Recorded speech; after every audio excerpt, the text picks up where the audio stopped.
We're now going to proceed our demo on the 3D mapping. I'm here logged in on the Xios machine, and I'm going to go in the ROMs mapping directory, and I'm going to open the file mapping 3D here.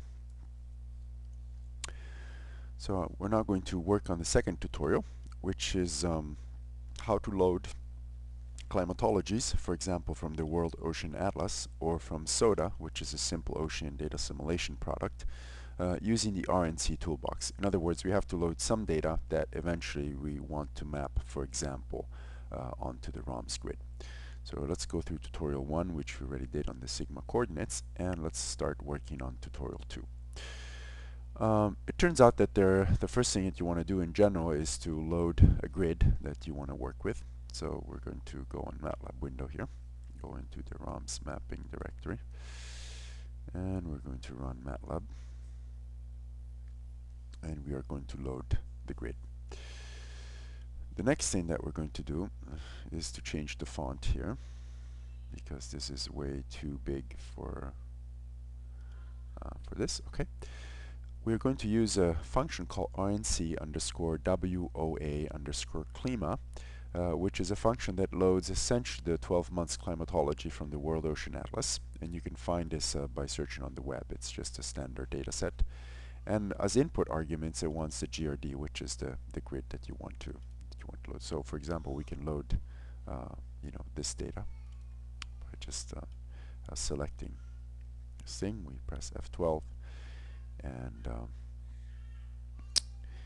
it takes a little bit, but now we have this database called this structure array called WOA, which stands for World Ocean Atlas, and it has the longitude, latitude, the temperature, the salinity, the mask, and the month. And we can plot any of these values by using a simple mapping routine like the RNC map function. We're going to plot, for example, the temperature for the month of January here. And this RNC map just wants, the 2D field that you want to map, and the WOA, which is the structure array containing all the information about the grid and so forth. So we're going to go back here and just paste this, and so here we just have the sea surface temperature for our particular area.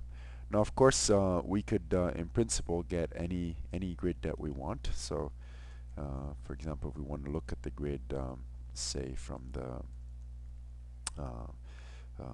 let's take another one, the N Pacific grid, which is the North Pacific grid. Okay, we do that. Again, we can load the grid, the data set. So this is the entire North Pacific now that I'm loading, and I can again plot the January temperature here, and this is going to be the entire North Pacific. And so this is very quick, and it's an easy way to access this data.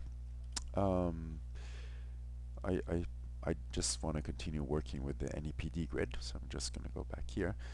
Another type of data set that you can load that has climatologists comes from this simple ocean data simulation product called SODA. You can also find it on the web and search for the references, and this one also can be loaded very quickly by just, it has a similar call as this, but now it's RNC underscore SODA clima. So we're going to load that just for fun here. And also we're going to make a plot of this of the January temperature from SODA by just replacing here SODA. Okay, and this now is the SODA data set, so I'm going to put SODA here, and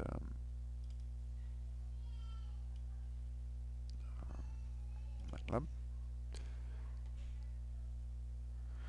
In this case, this SODA data set is actually contains more fields than the World Ocean Atlas. The World Ocean Atlas contains temperature and salinity.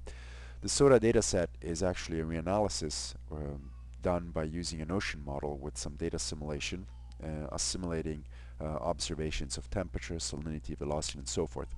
So this data set actually contains not only temperature and salinity, but also the velocity fields and the free surface. And in fact, here you see the SODA. This is a climatology obtained from the period 1990-2001. It has the temperature, the salinity, the U velocity, the SSH, and so forth. So, for example, if I now plot the January temperature, for my grid, this is what it looks. You can see it's a little bit more noisy because this is the output of a model. But I can now also plot, for example, the sea surface height, which is a useful information, and for the month of January. Um, oops. What is it called? It's called SSH, the field, I'm sorry. So I can do SSH here. And here it's going to be January surface height.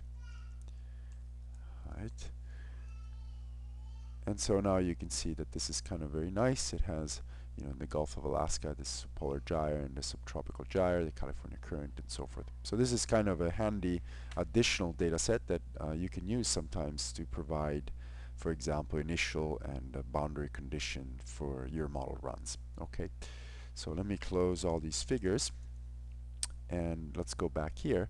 So in this particular tutorial, we just learn how to load and plot climatologies, coming from different files. In the next tutorial, we are going to learn how to use these climatologies that we just extracted to load, to interpolate to the model grid that we're working on. Right now, we just have it. If you look at these arrays that we extracted, for example, the soda, you see that the longitude and latitudes of the soda are not the longitude and latitudes of the grid that we're working on. This program, that we use to extract this soda RNC, soda clima, and the same is true for the World Ocean Atlas. It just extract, a subgrid portion of the soda grid that covers the grid of our grid that we're working on. In this case, grd.ln.r, but it doesn't interpolate to this grid. So the interpolation of these three-dimensional fields like temperature and salinity is yet another step that we have to perform, and we'll do next. So for this demo, we just learned how to load this data. It's a useful function to have because often you may just want to check the climatologies in different regions of the ocean, and this is a very quick way to do it. Okay. In fact, just as an information, anyway, this is all for this tutorial. Thank you.